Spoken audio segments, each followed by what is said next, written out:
up, babies? What's up, man? Oh, you're not connected yet. Sorry. Hey, you hear me? Hey, how are you? Hey, man, how you doing? Good. How are you? I'm doing good. I'm doing good, man. Good Thank to you hear. for inviting me in the show. Hey, absolutely, man. I mean, I seen on the wrestling post, so I'm like, it's a no-brainer. Ask you come on after one of the biggest pay-per-views of the year.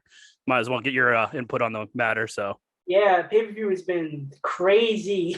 it's been crazy few months of wrestling. So with me right now is Kay, the sports guy. Why don't you give us a little introduction about yourself, if you don't mind? Hi, my name is Kenny Sabera, aka known as Kenny the Sports Guy, and my podcast is all about sports. WWE, MLB, NFL, NBA, you name it, and sometimes Formula One, because I like Formula One. you're a big New York guy too, right? I see a lot of New York posts. I'm a huge Yankee fan. Sorry to hear that. You're a Red Sox fan, right? Oh yeah, Boston boys up here. I mean, it's just me tonight because the other two guys don't watch wrestling at all. So it's just me and you, and we're just gonna talk some AEW right now. Oh, definitely. I'm very interested in it. Awesome, man. So without further ado, welcome to the Simple Mind Sports Show, Wrastlin with the DoughBoy with special guest Kenny the Sports Guy. Wednesday, September 9th. 8th. September 8th. We're bad at dates.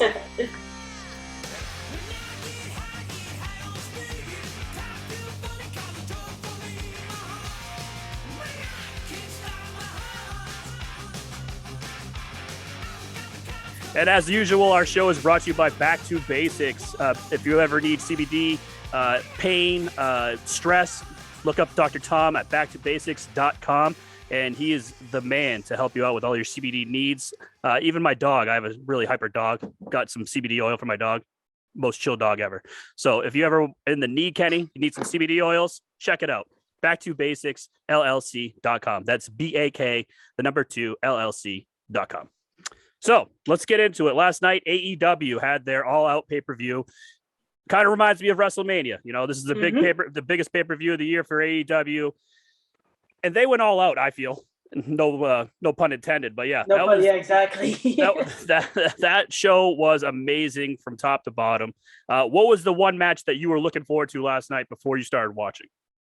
Oh man, that's such an easy question. It had to be the CM Punk versus Darby Allin match. Absolutely. I mean, that match is like highly anticipated for me. CM Punk returning after 7 years in professional wrestling. Yeah.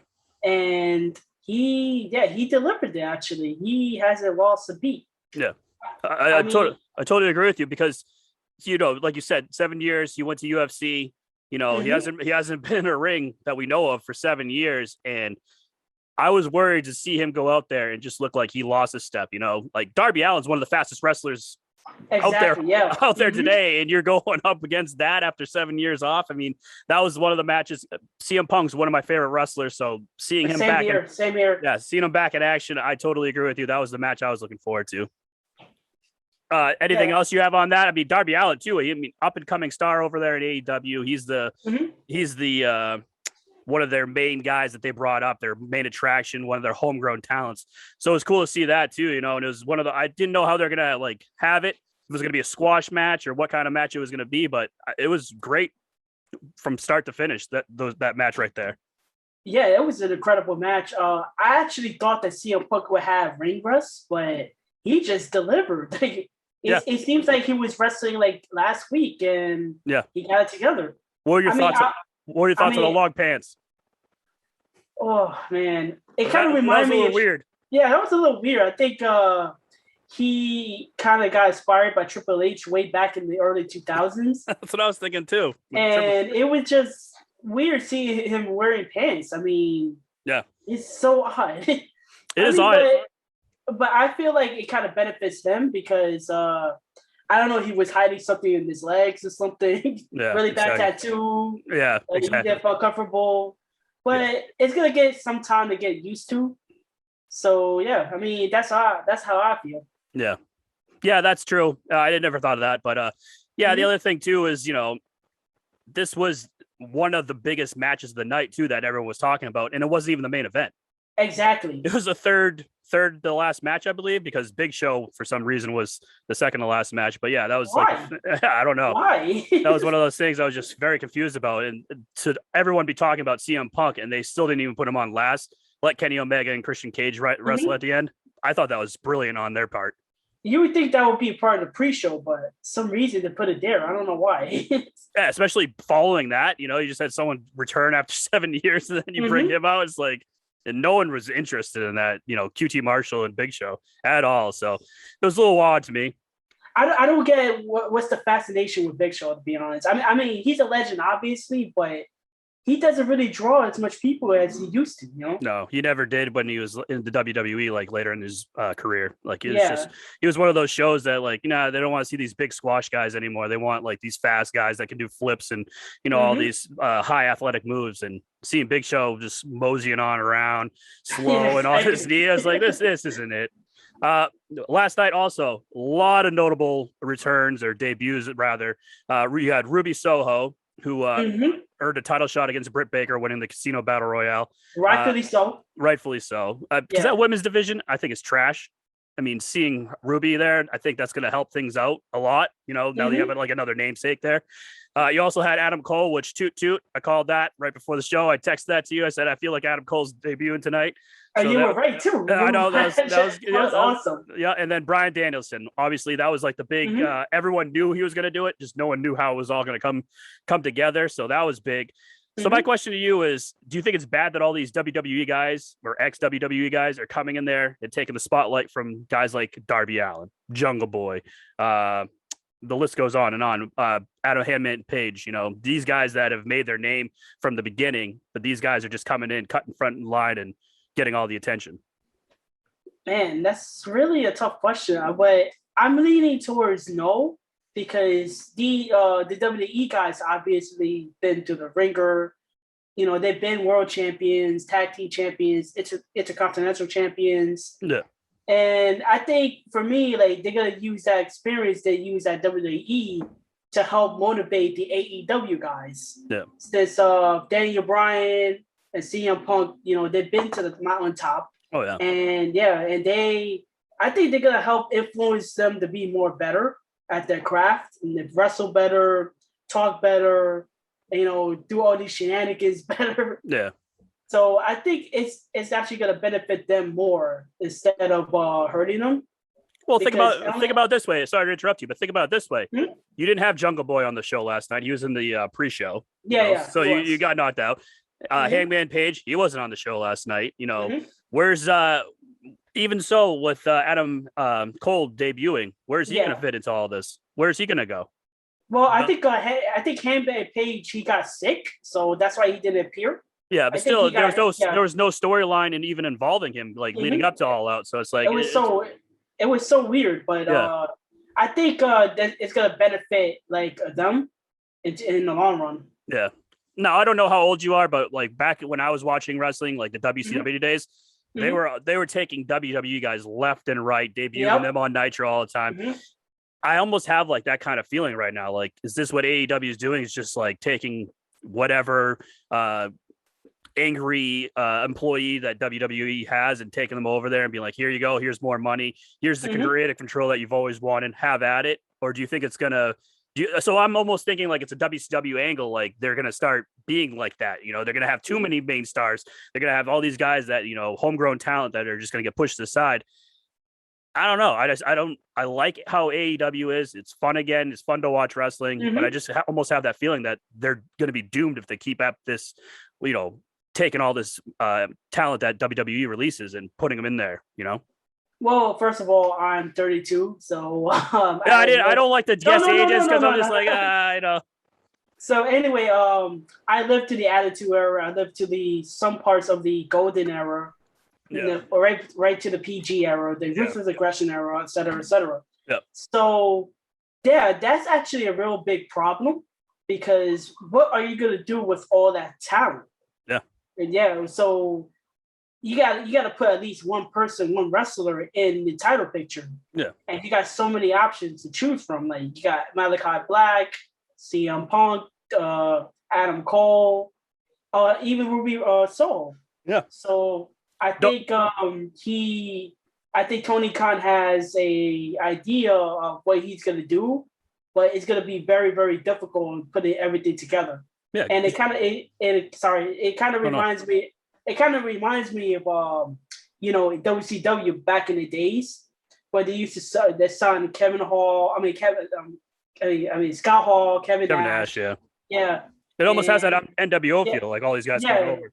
Exactly. I won't be surprised if they do like a knockoff at NWO. Well, they kind of have it with the Elite, with Adam Cole joining it last night and all that stuff. So, but I just feel like what they're bragging about now is like, we have so many storylines we could go with.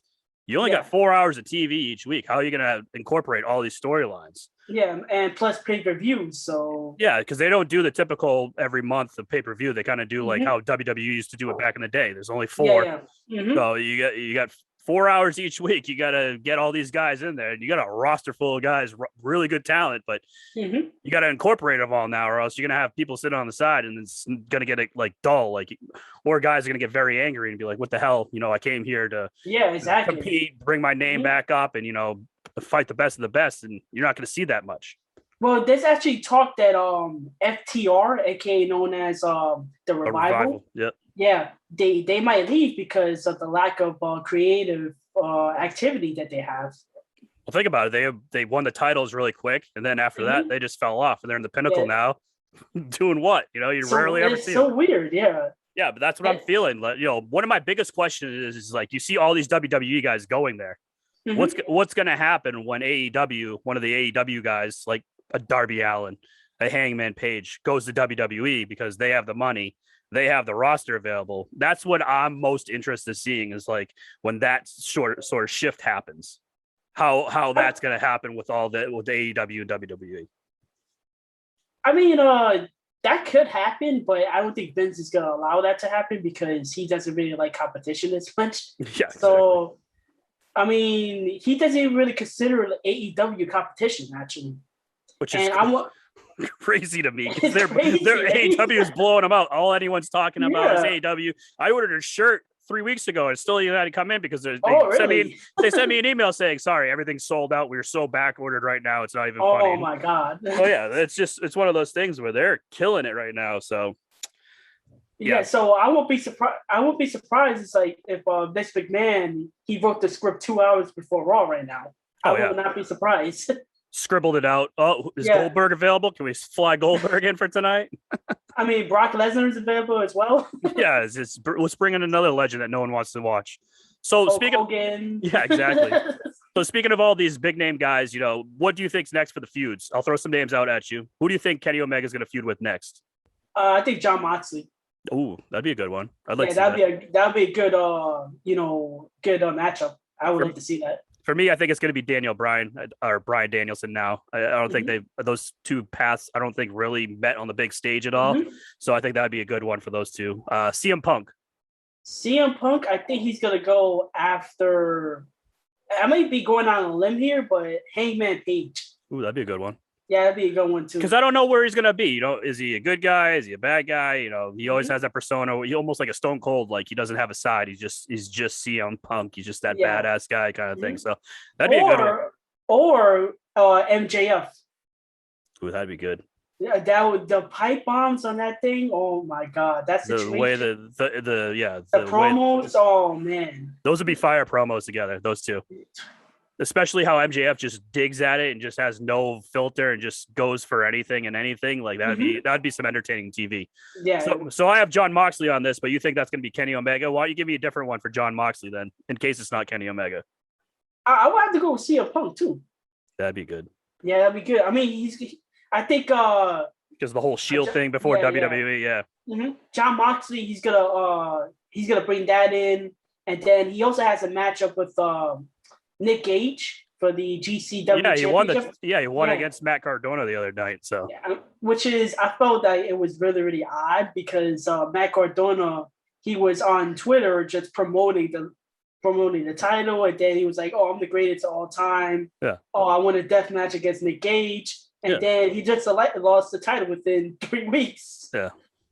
Mine for John Moxley is anyone from New Japan Pro Wrestling that's been either retired or on the last leg, because that's all they've been doing for him is just bringing these New Japan Pro Wrestler guys over there. Suzuki did debut last night too. Yeah, and they're fighting on Wednesday tonight when we release this again on Dynamite. So yeah, I don't know anything about him. I had to Google him. Jim Ross was like, if you don't know anything about this guy, Google him. Instantly Googled him, and I guess he's just one badass dude. So no, he is. He's a badass dude. So that's gonna be entertaining. And I like how they do that on TNT too. Like the death match they had before with Jericho and Nick Gage, and I'm assuming this one's gonna be blood all over the place with these two when they go at it. So I like how they've been doing that, getting away from the PG crap and just making it like wrestling like we used to see back in the day. You get to see blood. Yeah. They don't black and white it or call for a towel or anything like that. They let these guys go, and I like that. Exactly. What about the Lucha Brothers? Obviously, the new tag team champs. What do you feel about that? You know, they really remind me of Rey Mysterio and Eddie Guerrero. Honestly, the tag teams. Yeah, and I think they're gonna feud with hopefully FTR. Hopefully, because FTR keep them there. Yeah, FTR needs to be in the tag picture. Yeah, they can't be in the background. Right now, what they're doing is absolutely criminal. Yeah, I agree, but I think it's going to be the Youngbucks again. I think they're just the Youngbucks too. Yeah, I think they're just going to stay in there, the title picture. I mean, they're the best they're the best tag team in the world. They're cocky, they're arrogant. The vice presidents of the company. I feel like they're just going to throw their power around and just. Yeah, but it's gonna come a time and it's gonna become stale, though. You know. That's the big thing. Can AEW keep it entertaining and not stale? And that's another big problem. Yeah, that is a very big problem because like on the sideline, you still have Cody Rhodes, who's another VP of the company. You haven't seen him in a while because I think he's semi-retired though. Because the birth of his child, and he's trying to take a step back. But there's also talk that the whole elite group's been feuding with each other, like him and the Youngbucks and Kenny Omega. So.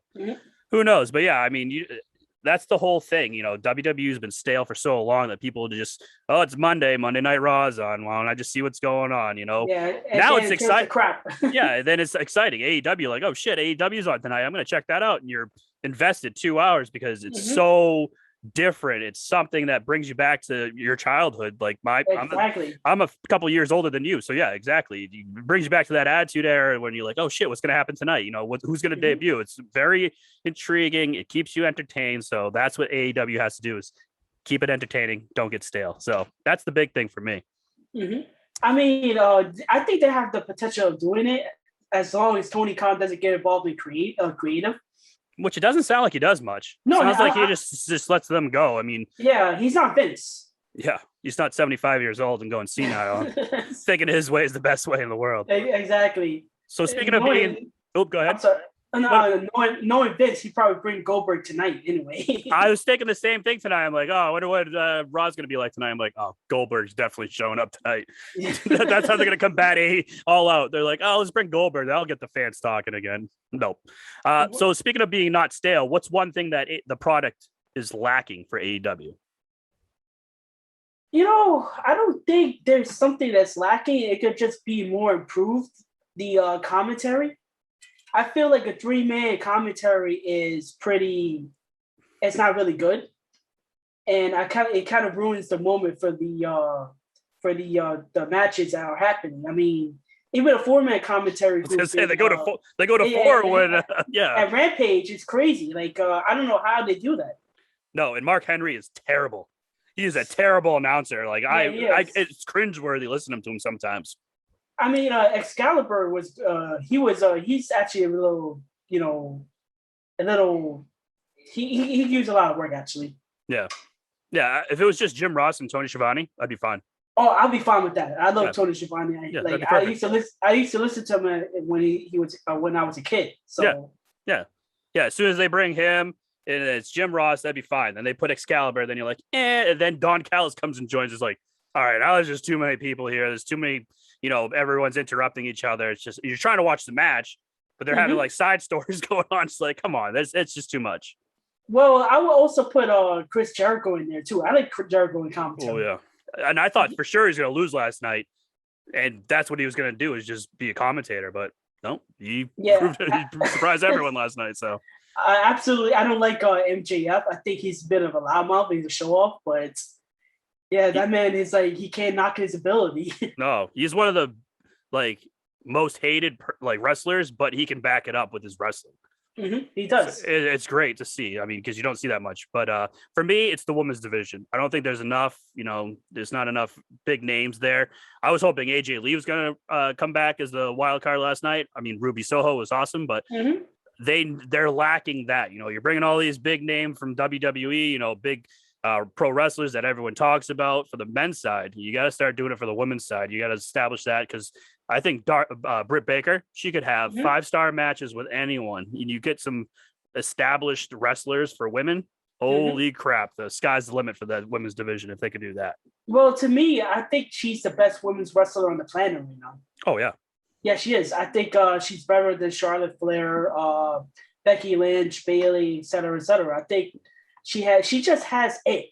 Yeah. She has a persona, she has a wrestling ability, and she just have all that pizzazz, Oh yeah, I totally agree. Yeah, dream match right now, Britt Baker, Charlotte Flair, that would headline any pay-per-view at any promotion for sure. Britt Baker, she will win. Oh yeah, she would win, but that'd be one of those things that I'd buy that to watch that. That'd be definitely very entertaining seeing those two. Those two women can wrestle better than half the men in the WWE locker room right now. So that'd be something I would definitely look for.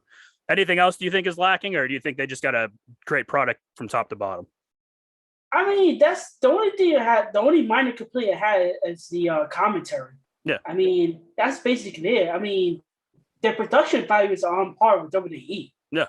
Yeah, like for a company that's actually like 2 years old, that's actually pretty fucking impressive. Yeah, when you watch it too, you're just like, damn, they've only been around for 2 years. I was thinking that last night when they're like, oh, this is our second anniversary. I'm like, damn, it's only been 2 years. It's like it feels like this product's been around for 10 years. The way they 15. Yeah. It's very great to see. So what are you hoping to see in the future for AEW? Another big signing, a dream match that you would be dying to see, like anything like that? So honestly, I think they should hold off on the signings because until maybe 6 months down the road. Yeah. Because right now, I don't think they need anybody else. Yeah. But I will give you one thing. If they could sign the Fiend Bray Wyatt, then that's it. WWE is done. Mm-hmm. But I think the WWE is so desperate right now that they're gonna re-sign Bray Wyatt. Oh, they're gonna send him so much money that he's not gonna be able to say no, because they're just lacking. If they lose another guy like that, that's all they're gonna be talking about is shit. WWE just lost Bray Wyatt. They're done. Like they have no namesakes. Just Roman Reigns on the SmackDown side, on the Raw side. Who do you got? Drew McIntyre. Ooh, big whoop. Yeah, but Roman Reigns is basically carrying the company for like a year and a half now. No, yeah. Oh, I totally agree. Totally agree. Like his back is gonna get broken because of that. Oh yeah, but it's stale though because no one's gonna beat him. Who's gonna beat him? Yeah, but who's gonna beat him? I don't think nobody could beat him. Honestly, I mean, the easy answer is gonna be either Drew McIntyre or Brock Lesnar. Yeah. But what happens when Brock Lesnar doesn't do it? Then you're like, oh, shit, who's next? Yeah, exactly. Who are you going to put him from? Because they haven't built anyone up to that echelon yet to compete with Roman Reigns. So it's just like one of those things where it's like, this is awesome that you have this guy who's the namesake, who's carrying this company for a year and a half. But what's next? Because he can't do it forever. What happens if he gets hurt? Who are you going to put there? You have no one that can take the belt from him. It's just one of those things where they're literally fucked right now. Like they have to do over something. 365 days he's champion. Yeah. That's like an accomplishment in itself right there. Yeah, especially nowadays, Yeah, I don't see anybody beating him. Like maybe Brock Lesnar, that's the closest, but I don't even know. But because Brock's still on that short-term deal kind of thing where he's only doing so many appearances, so it's not like they can put the belt on him. Because if they do, then it disappears for months on end, and you don't see it until Survivor Series or Royal Rumble. So it's one of those things where they're pretty much screwed. So, it is what it is, though. it is what it is. So the talk of SummerSlam weekend wasn't even SummerSlam; it was CM Punk, debuting on AEW. what does WWE have to do to get back in that mainframe? People talking about them again. Like, what some of the things that they have to change, or something that has to happen to make everyone start going back on that bandwagon once again? Tell Vince to lay off, basically. Tell him to stop meddling in creative. Tell his creative writer to make a better story. Like, I feel like McMahon is, I know that's his baby, his product, but sometimes it's good to, take your hands off certain things in the product. Yeah. Let your writers be creative. Like, let the wrestlers do their own script. Yeah. Let them do like off scripts, like, or creative control. Give them creative control. Yeah. But that's the reason why AEW is succeeding, because AEW gave these wrestlers creative control to say whatever they want. Look at MJF. MJF can actually say whatever the hell he wants now, because he's that good and the company believes in him. Yeah, they backed him up. They say do whatever you want. I think the old days of, having giants for champions and, marketing employees is over. I mean, you just got to be more creative in certain activities, Yeah. My big thing, that fourth wall has been broken. Mm-hmm. WWE has to go out and get a handshake deal with another promotion, like a Ring of Honor, maybe, and just have, so you're not spending any money. You just have a handshake deal with another promotion, bring their superstars over, make them go up the escalator of success, so they're a big name back when they go back to their promotion. But one of those things where you got to get another promotion in there, because that also helps with the surprise effect that fans die to see all the time when they go to a show. New Japan Pro Wrestling, the gentleman that you talked about who's wrestling Wednesday, who was it? Suzuki? Suzuki, yeah. Yeah, so that was big. That had everyone talking, and that's, are they paying him? Yeah, probably not a lot though, but it's just one of those ones-off things. He comes in, big name, go back to New Japan Pro Wrestling, boom, there you go. He escalated his career just because he came back to the stateside. Now the Americans are talking about him. They want to check out his match because it was so good, Yeah. Do that with Ring of Honor. Do that. I mean, they tried to do that with Evolve, but they made it like a minor league thing, so it's not even that big of a deal. They need to get one of these big promotions and have like a working relationship with them, because that would help. I think that would help everyone involved. Yeah, the forbidden door is open. Yeah, the forbidden door has finally been open, and AEW is capitalizing on it left and right with Impact and New Japan. So it's a great thing to see. So after watching the show, what was your favorite match of the night? Oh man, it will have to be the CM Punk and Darby Allin match. So it lived up to your expectations. Yeah, it did, but it could have been a little bit better. It could have been a lot better. But I will have to also the John Moxley match was actually pretty good too. Mm-hmm, mm-hmm. I enjoyed that.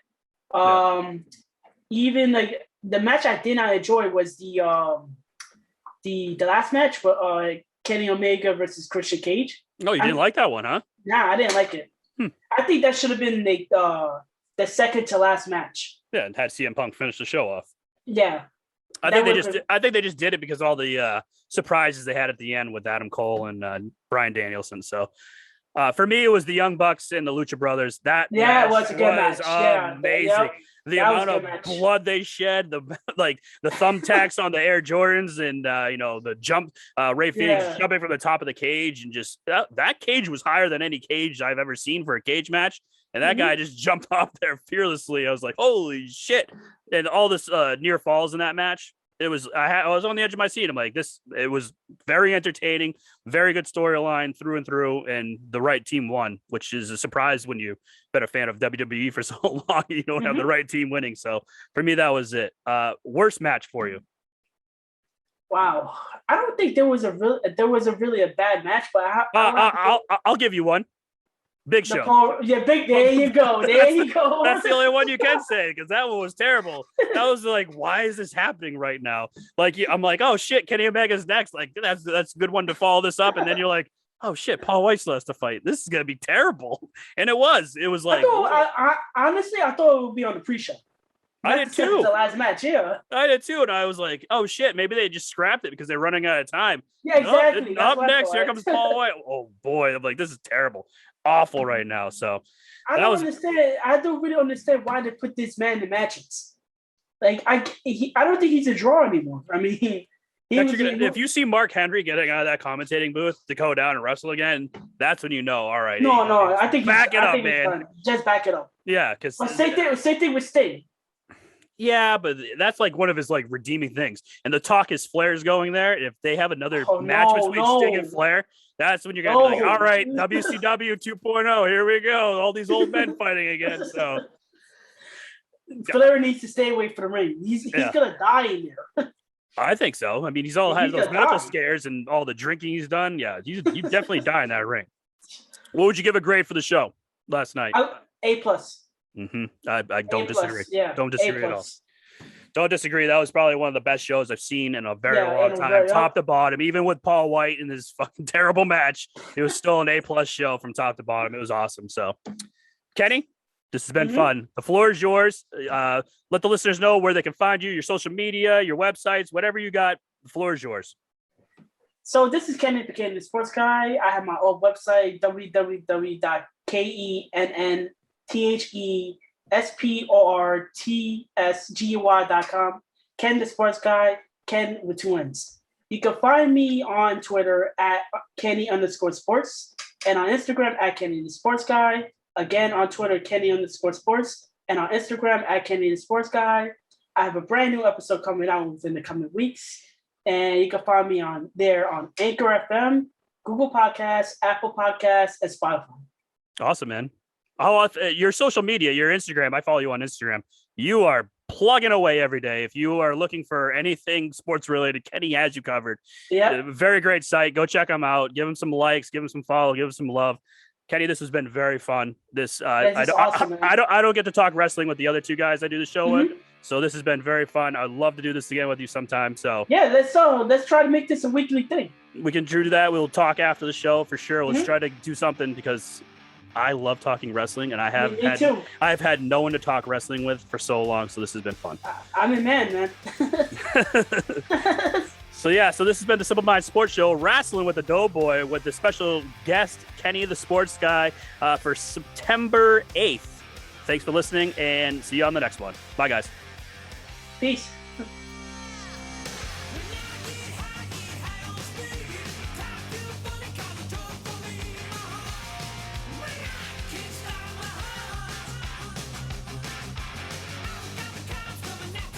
Let me just find the record button here. Hold on.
We must start.